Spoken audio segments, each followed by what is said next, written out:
Oi, pessoal, bem-vindos ao Plano Bola, onde a gente senta, respira fundo e discute o impossível. Hoje a gente tem, eu, Ana Carolina e a Manuela, para falar sobre a Terra Redonda. E aqui, como os nossos convidados, a gente tem o Fabrício e o Samuel para falar sobre a Terra plana. Obrigado, né? Eu vim preparado, né? Espero que você também, né? Tenha vindo preparada, né? Porque foi pedido, né? Com antecedência 2 documentos de comprovação e um ótimo estudo com base no que a gente tem que falar aqui, né? Já que a gente Então, foi a gente que pediu, né? Graças a Com Deus. certeza. Aí chegou, né? A hora de desmascarar a grande mentira dessa bola azul. Todo mundo parar de acreditar que existe simplesmente uma bola orbitando em volta do Sol. Com certeza, É Fabrício. o que vocês chamam de Terra. Assim, a gente chama de Terra também, mas a Terra é diferente da visualização. Com certeza. Mas, para você, Pra mim, genuinamente, com toda a sua crença, qual é o formato da Terra? bom, eu até anotei aqui específico para mim não me estender, ficar algo mais simples. Eu escrevi assim, que ela é plana, fixa e com o sol girando acima dela. O horizonte, ele nunca vai curvar e a água não fica em uma mão. Ela fica especificamente em todos os cantos. Ah, mas ela vai cair. Não, não cai, porque existe um campo gravitacional na parte dela que impede essa coisa. Com certeza, Fabrício. Queria saber, esse modelo, você está basicamente falando que a Terra é um prato? Basicamente, Um prato. uma espécie de prato. Raso ou fundo? Eu gosto de dizer fundo, né? Porque, Fundo. porque o mar ele tem profundidade. Não tem como a gente dizer que é um com prato raso. certeza. Assim. E também, se fosse um prato, teoricamente, plano, a água cairia para os lados. É um prato ainda mais difícil. Porque ele tem uma parte embaixo, assim. E você falou aqui que, né, só recapitulando o que você falou, que o Sol gira acima dela. Vamos, né, agora é coisas aqui que a gente não tá falando do formato da Terra. A gente tá falando de coisas da Terra, né? Que tem na Terra. Ok. A gente tem o Polo Norte e o Polo Sul. E assim, se a Terra gira em cima, como que essas áreas estão congeladas? Assim, não, só um questionamento. Vamos explicar, vou pegar o meu livro aqui. Fica à vontade. Facilitar Todo se você bastante. quiser o Sol aqui também. Aqui só facilita até a minha vida porque tem uma conta. Com Imagina o seguinte, certeza. a gente tem o Clips. O Clips é a nossa Terra. Uhum. Imagina o Sol como essas luminárias, por exemplo, que a gente está aqui vendo para iluminar a gente. Aham. Ela está aqui. Em momentos, esse feixe vai estar iluminando uma parte, em momentos vai estar iluminando outra. E a Terra está aqui. E o Sol está orbitando em volta para iluminar partes específicas. Ele não vai iluminar a Terra por inteira. Ele é parte por parte. Então, teoricamente, tem sim a possibilidade dos polos serem congelados. Porque não vai ficar o tempo todo lá. Mas assim, se tem a opção dos polos ficarem congelados, por que o resto da Terra não é congelado também? Tá falando que basicamente a gente pode mudar a intensidade do Sol, dependendo do ponto. Não digo mudar a intensidade, mas eu posso dizer assim que basicamente é como, por exemplo, né, imagine a parte do efeito estufa, igual a gente já tinha discutido anteriormente no off. A gente tem que colocar por exemplo, pensa no efeito estufa. O efeito estufa ele não tem várias partes da camada de ozônio que faz Com que certeza. assim, e ele não protege, desprotege tanto a gente para descongelar ou congelar as coisas. Com certeza. Imagine que a região dos polos geralmente tem uma camada um pouco mais grossa, uma espécie de escudo. E aí a gente tem que entender que a gente precisa da biodiversidade sem a diversidade da bio. Olha que Então, porque lindo se a gente tiver a língua todo portuguesa. mundo morando basicamente tudo no mato, não ia ter graça a biodiversidade. E aí, Raul, que é um cara indiano, que depois mais futuramente durante o podcast eu posso comentar sobre, ele fala, né, que a Terra, ela não é governada 100% só pela ciência, mas que tem algo além dela. Mas qual a comprovação dessa proteção mais dura, vamos dizer, mais resistente para o Sol nessas áreas do mesma polo? comprovação que a NASA fala, ou estudiosos falam sobre a camada de ozônio existir. É que assim, a gente tem várias comprovações. Eu tô querendo que você me diga uma comprovação sólida, física, que você consiga pensar. Se você não conseguir pensar, tudo bem, a gente deixa pra discutir isso no off. Nossa, eu me sinto até ofendido nesse ponto, falar, não vai pensar numa Não, coisa eu só tô como falando porque assim? Não pode, eu imagino que você tem muitas comprovações na sua cabeça, às vezes as coisas se misturam e ficam complicadas. Não estou duvidando da sua capacidade A mental, gente tem que longe colocar disso. que Tá assim. Eu? ela não Eu tá jamais, vendo, mas eu tô. Ah, tá. Ah, tá bom. Lembrando que é um ambiente pacífico, tá? No qual a gente tá apenas debatendo, tá? Um debate 100% Pacífico. pacífico. Exato. Mas que eu ainda tô com o intuito de colocar uma sementinha na cabeça desse povo de que a Terra não é redonda. Vamos lá. Então tá, sementinho. A gente vai plantar sementinha no coração de todo mundo aqui, né? E a gente coloca que não existe especificamente uma comprovação científica. Não se tem essa. Mas se alguns documentos de terraplanistas que eu vi já em vídeos no YouTube, em inglês, que deve ter mais credibilidade que é uma língua universal do que o português. Em né? inglês, no qual americanos e estadunidenses falam que, Ah, não, que elegeram o Trump. Não, a gente está falando de suecos, né? Pessoas lá que realmente estudam, né? Tá. Porque Não a gente tem que estadunidense. Não, tá bom. colocar- Agora não, você me passou um pouco estadunidense. mais de credibilidade. Passa um pouco mais de Agora credibilidade. passou um pouco mais de credibilidade E pra a gente tem ver. estudos também específicos de pessoas da Noruega que estavam observando sobre, né? Porque eles estavam muito curiosos sobre o frio intenso que eles passam. E a Terra sendo plana não seria tão plausível ser assim. E aí a gente coloca que em alguns dados que eles mostraram lá de experimentos que eles colocaram, por exemplo, com um simples cubo de gelo, eles perceberam que em algumas determinadas partes do mundo derrete mais rápido e outras mais devagar. Isso colocando a mesma temperatura, considerando a diferença de pressão e essas coisas. E aí a gente coloca que basicamente chegou um ponto que a região dos extremos da nossa Terra, ela é mais protegida dos raios solares. Porque o que acontece? Imagine a bola. A bola ela tem um feixe reto.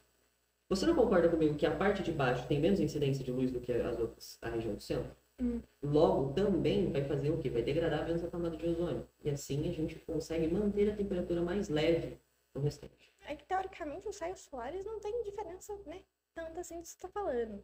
Mas é que a gente tem que Imagina- usar tipo a ponta da caneta. Eu falei assim, ela aponta uma coisa como se fosse um raio específico, não se propaga, mas que fica meio fechado em uma coisa só. Mas aqui não é assim que os raios solares funcionam, certo? Correto, mas a gente tem que entender Isso que é a base, teoria, é a teoria, teoria, a aham. gente tem que aceitar que é isso que acontece. Com certeza. Porque a gente tem que Fabrício. pensar fora da caixa. Se a gente ficar A parado... caixa na qual a Manuela comentou sobre ser, ter profundidade no Sim, podcast isso passado. Isso mesmo, basicamente. Você quer repetir o que você falou, Manuela? Não, quero poupar minhas palavras. Bom, a gente pode colocar que a gente tem que pensar fora da caixa, porque, assim, igual eu falei, assim, a gente pode colocar a ideia de que o governo, a sociedade, o Estado em si, ele está tentando fazer com que a gente acredite em uma coisa. E é igual a busca da felicidade. Você consegue ser feliz acreditando na mentira 100%? Você não consegue ser feliz acreditando na mentira. Você tem que entender que as coisas, elas não são o que são. Isso é triste. Então a gente vai conseguir atingir o ápice da Te deixa felicidade. mais feliz saber que a Terra é plana? Com certeza, porque eu sei que eu não estou vivendo mais uma mentira que o governo tem impondo sobre mim. De sociedade do espetáculo que a gente pode colocar sobre, que a gente discutiu bastante sobre isso em aulas de projeto de vida em relação ao conceito de felicidade, que o governo ele sempre está querendo enganar a sociedade sobre as desgraças da humanidade. E uma das desgraças da humanidade é a gente colocar que a Terra é redonda. Como você quer que alguém... Por que seria uma acredite? desgraça? Porque assim, Qual é o objetivo do governo em mentir o formato da Terra?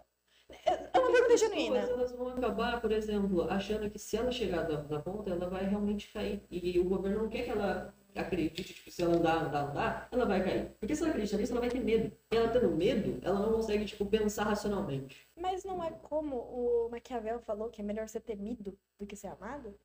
Já que você entrou na questão de filosofia, né? Sociedade de espetáculo, felicidade. É que assim, a gente Eu tem acho que o governo é um sistema que é pra meter medo.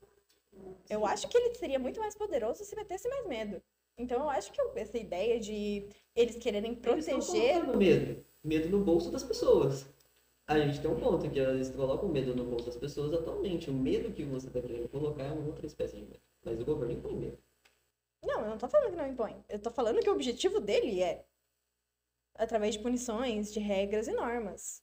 Você não acredita que seria mais vantajoso eles falarem que a Terra é plana, então?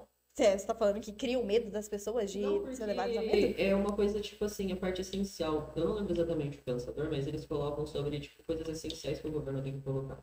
Né? E uma delas é o bem-estar da população. Se a população não tem um bem-estar, elas não conseguem pensar, racionalizar para sobreviver em volta de si. Então, o bem-estar, já que você está falando que é uma mentira a Terra ser redonda, você não acredita que o bem-estar da população seria acreditando na verdade? Você não acredita que eles não estão considerando o bem-estar falando que a Terra é redonda? Na verdade, eles estão mentindo para facilitar eles de argumentar alguma coisa. Porque se você for colocar, às vezes assim, mas é difícil argumentar que a Terra é plana. Talvez seja, em alguns momentos, em alguns dados momentos. Mas a gente tem que pensar que a gente tem que ser além do que colocam pra gente pensar. Fabrício, você apresentou aqui alguns fatos, né, sobre a Terra ser plana. A gente tem, né, medições históricas, física básica e observações espaciais que demonstram que a Terra é redonda. Inclusive, se você, Manuela, quiser pegar nosso documento que demonstra, É tudo CGI. você não pode falar que cálculos matemáticos são CGI, eles não estão relacionados à computação gráfica. Especificamente da computação gráfica, dessa parte de matemática. Estou falando de visualizações de satélite que a gente possui. Muitas delas são feitas por quem? Pela NASA, uma empresa estadunidense, capitalista, o povo tem muito dinheiro e investimento em si. Logo, eles querem que as populações acreditem em qualquer coisa que eles coloquem sobre. As pessoas vão acabar acreditando. É um fato. Então, a gente pode dizer que existe muita manipulação de imagem ali, que tem muito dinheiro envolvido. Não vou discordar, pois a gente sabe como a indústria americana é, mas eu não sei se você se recorda de algo chamado Guerra Fria, no qual não era apenas os Estados Unidos que estava falando sobre, né, a Terra ser redonda, sobre ir para fora da Terra. A Rússia também. A gente pode falar que a Rússia é o extremo oposto dos Estados Unidos. Então a gente tem duas potências mundiais, vamos falar da época, falando a mesma coisa a partir de comprovações monetárias e, vamos falar assim, de comprovações científicas, matemáticas. E você realmente acha que os soviéticos iriam mandar um cachorro para o espaço, assim? Do nada, só pra... Porque assim... soviético é frio. E frio, eles pensam assim, não é ser humano. Não sou eu. Não tô perguntando sobre a questão ética e sentimental da coisa. Eu tô falando, você realmente acha que eles iam gastar recursos pra fazer algo que não daria certo? Assim, não especificamente daria certo, com certeza, por causa que a gente tem que colocar que eles estavam, em tese, brigando com a outra potência. Então, eles tinham que fazer de tudo quanto é jeito para sair na frente do outro país. É que eu não sei se você se recorda da questão da Guerra Fria, mas a Rússia estava na frente dos Estados Unidos nessas questões de espaço. Uhum. Então, quem tinha que se preocupar era os Estados Unidos. Tanto que ele se preocupou o suficiente para conseguir. Você entendeu o ponto? Eu entendi, calma, eu tô processando. Com certeza. Se você quiser, inclusive, deixar a Manuela ler o nosso documento, enquanto você pensa, fica na paz. Bom, eu vou ler o documento da revalidação experimental do método de Eratosthenes com instrumentação contemporânea. Em resumo, esse relatório detalha a revalidação prática do experimento de Eratosthenes utilizando sensores GPS, instrumentos de fotometria e modelagem computacional para o cálculo da circunferência terrestre. A pesquisa foi conduzida simultaneamente em duas localidades brasileiras, Natal e Porto Alegre, separadas por aproximadamente 3.125 quilômetros em linha reta. Aí temos entrando na metodologia. Foram utilizadas hastes verticais calibradas e fotômetros de precisão para medir o comprimento das sombras ao meio-dia solar verdadeiro. O ângulo de incidência solar registrado em Natal foi de 0,03 graus, enquanto em Porto Alegre foi de 22,8 graus, a partir da diferença angular, aproximadamente 22,77 graus. E a discussão é além da comprovação geométrica. O relatório anexa simulações baseadas em imagens de satélites que corroboram inclinação axial do planeta e sua relação com a distribuição solar. E a conclusão, as evidências empíricas, mesmo sem auxílio orbital, reafirmam o modelo geodésico da Terra esférica. Bom, posso... Claro. Para poder fazer uma parte em cima disso aqui. Com certeza. Bom, anteriormente de fazer aqui a parte aqui específica, a gente pode colocar em relação aos Estados Unidos saírem na frente dessas coisas, investimento pesado, porque um estava querendo tipo, briga de gato e rato por ali. Basicamente, foi uma briga de gato e rato. E aí quem conseguisse provar primeiro que conseguia sair do país, país, do planeta. É, do país era um pouco mais fácil. Do vamos dizer. planeta, né? Em si, conseguiria ganhar a briguinha. Entendeu? Uhum. E aí os Estados Unidos são na frente. Só por causa disso. Então, teoricamente, se a gente colocar as duas partes, elas estavam, tipo, opostas, mas ao mesmo tempo estão juntas. Aí, a gente pode colocar aqui que na discussão que a Manuela coloca aqui sobre. Observa-se uma estimativa de uma circunferência de 39.473 km com margem de erro inferior a 0.3, compatível com dados aceitos internacionalmente. E aí, o meu amigo aqui, Samuel, ele tem aqui um certo documento que ele fala sobre a farsa da curvatura. Uhum. A farsa da curvatura, que no resumo ele fala que durante 7 anos um grupo de pesquisadores independentes realizou 27 experimentos em lagos e superfícies marítimas com unidades de grau industrial classe 3ª B, que com um alcance de entre 5 a 21 km, nenhum dos testes apresentou obstrução divisada compatível com suposta curvatura. E aí a gente pega aqui, por exemplo, no lago Pontchartrain, nos Estados Unidos, em 2019, eles fizeram um teste com laser de 10 km, que mostrou uma linha reta constante ao nível do espelho da água. Teoricamente, se a gente colocar, isso era para estar um pouco abaixo, já que a Terra é curva, ela ia acabar curvando o raio, e não curvou, por ter que se reto. E aí a gente tem aqui um trecho final do professor Lars Nielsen, que é um físico independente sueco, que ele colocou: a curvatura, se real, deveria ser mensurável com tal facilidade. O fato de não o ser indica que algo fundamental foi omitido do debate científico. Então, assim, teoricamente tem alguma coisa errada, tá faltando informação aí. É só um detalhe. Utilizaram um laser para medir? Uhum. É isso? Ah, não, com certeza. É só uma dúvida. Você não concorda que laser e hastes são diferentes? Sim, a haste, no caso, ela só comprova basicamente, digamos assim, o ângulo de reflexo do Sol. Porque, por exemplo, vamos supor que eu apaguei essa luminária. Ficou só. Eu abaixo ela mais ou menos relativamente à altura dela. A gente coloca ela aqui em vários pontos. Você não concorda que vai começar a aparecer outros pontos de reflexo de sombra? Então, teoricamente, apenas comprova diferenciações assim. Ok, Fabrício, muito obrigada pela explicação, muito dinâmica, inclusive. Agora eu queria falar um pouquinho. Você realmente acha, observando assim, se você fosse um foguete para fora da Terra, assim, ó, hipotético, você veria a Terra como plana lá no foguete? Com certeza, eu ainda veria, né, o que eu comentei com você. A parte do planeta invisível celestial que a gente tem embaixo, que a ciência desconsidera. Porque não tem comprovação? Bom, mas a gente não pode desconsiderar conhecimento de pessoas antigas, que é um conhecimento de, por exemplo, de um indiano que, digamos assim, até vamos dizer assim, que a religião atual dele não é muito das melhores, né, pra gente ter de base para alguma coisa, mas é igual conhecimento indígena, vamos colocar assim, o conhecimento bem antigão deles, eles não iam falar assim, surge. Não estamos falando que são inúteis, só estamos falando que não tem uma comprovação científica base. Sim, e aí a gente coloca, plateia, caramba, mas a gente... Assim, por exemplo, que existe uma espécie de Raul, que a gente chama, né, eles chamam de Raul, que é RAHU, que fica embaixo da Terra, uma força gravitacional que faz com que a Terra fique parada, e a gente veria, basicamente, não conseguiria visualizar um Raul específico, mas a gente veria que a Terra está parada, o Sol estaria em volta dele, fazendo seu movimento, junto com a Lua do outro lado, apontando a sua posição. Aí nessa observação você estaria voltando naquele conceito de que a Terra é geocêntrica, né? Que o Sol gira em torno da Terra, como você já havia falado. A gente tem o Galileu Galilei, né? Que ele comprovou com a luneta. Então, voltando na hipotética, né? Se você pegasse uma luneta, um telescópio muito tecnológico, atual, você observaria o que a partir dele?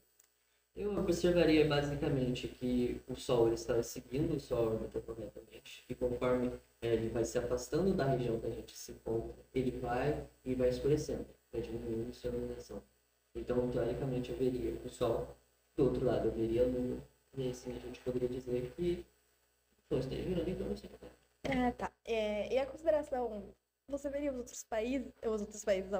outros planetas também seriam planos? Todos eles? Não sei dizer especificamente, pois não se tem uma comprovação específica dos formatos, assim, se a gente colocar. É porque assim, Galileu Galilei, né, voltando nele, observou, ele viu Vênus, as fases de Vênus, ele comprovou 4 luas de Júpiter e provou que, né, a gente tem um modelo heliocêntrico, que o Sol estava no centro, né? A gente E pode as dizer coisas que ele está rotavam. seguindo basicamente o curso. É como eu falei, o carro, ele tem basicamente uma força gravitacional imensa.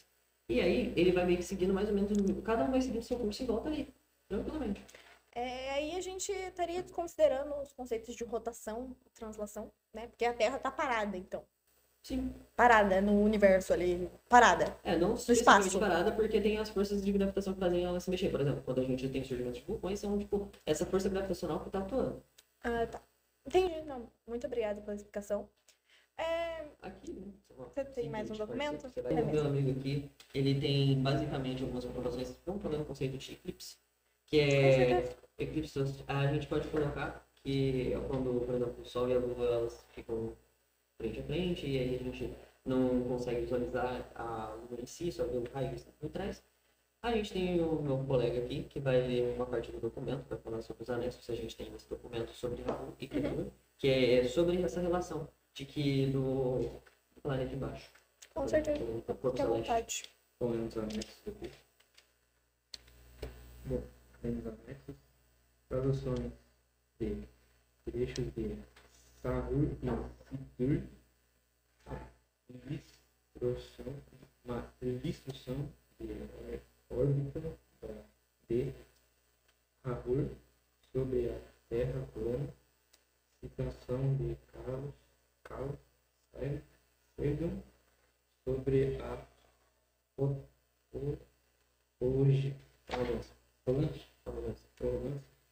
a arrogância da ciência. Aí, aqui nesse doc a gente pode colocar que ele fala sobre assim, um resumo básico, que ele é inspirado nos textos clássicos indianos de Surya Siddhartha e Bhagavata Purana, que ele propõe que os eclipses são causados por Rahu e Ketu, dois corpos celestes etéreos, invisíveis à tecnologia humana. Se eles são invisíveis, como que eles tampam a Lua, né? Vamos lá, a gente tem que colocar que a Terra e a Lua estão nessa posição em cima da nossa Terra. Vamos supor que está o nosso eclipse. Nesse eclipse a gente tem o Sol e a Lua. Quando eles estão assim, eles em um certo momento, seus raios vão apontarem especificamente para o céu. E quando esse momento acontece, existe uma visualização em algumas certas partes sobre, basicamente, a gente não conseguir ver a Lua em si, a gente só vê os raios do Sol. Com certeza. Muito obrigada pela explicação. Muito obrigada por vocês dois estarem aqui, pela participação, pela Manuela também, mais uma vez, aqui conosco. Fiquem atentos para nossas antenadas, né? Para nossos novos episódios. Que vamos ver se vamos conseguir um telescópio, né? Vamos ver. Pra gente fazer observações. E aí a gente convida vocês, obviamente, mas claro. E eu queria saber se vocês dois têm alguma conclusão, alguma coisa que vocês querem adicionar para o nosso podcast, para finalizarmos. Bom, assim, né? Tem 4 tópicos, assim, que eu vou ler, que é, primeiro, a introdução sobre a análise da curvatura visual do horizonte terrestre a partir da ISS. O presente documento analisa imagens obtidas a bordo da Estação Espacial Internacional entre os anos de 2017 e 2020, cruzando dados de alímetro, posicionamento orbital e inclinação da estação. Aí as validações as validações que a gente tem são: as imagens foram submetidas à análise de integridade digital utilizando os algoritmos Forensic QI e JPEG, revelando ausência de edição gráfica, CGI ou manipulação de cor. E a conclusão é: a curvatura visível está de acordo com os parâmetros físicos, esperando para um planeta esférico de raio médio de 6.371 quilômetros. E a gente tem que entender que, basicamente, a ciência não desconsidera muita coisa, né? E você também. Que clima ótimo. Samuel, alguma consideração? Hã? O autor aponta que dependência cega da astronomia moderna por instrumentos ópticos e a negação sistemática de fontes não europeias. Então a gente tem que colocar, né, para aqui pro computador. Que ele fala assim que uma coisa que a gente pode colocar também, que a gente acredita muito no que as pessoas falam. Esse é o problema. A gente tem que sempre Como colocar você que- também quer fazer que a gente acredite no que você fala? não só no que eu falo, mas nas teorias da verdadeira concepção do que é o mundo, do que é a realidade ao nosso redor. Que a gente tem que perceber que nem tudo é como o governo quer que a gente pense. Então tá bom. E com isso, nós encerramos, né? Seja a Terra plana ou redonda, ou de qualquer outra forma, que a gente continue buscando conhecimento, né? E sempre estaremos buscando, né? Pesquisar e ter fontes sólidas. E é isso. Até mais. Tchau.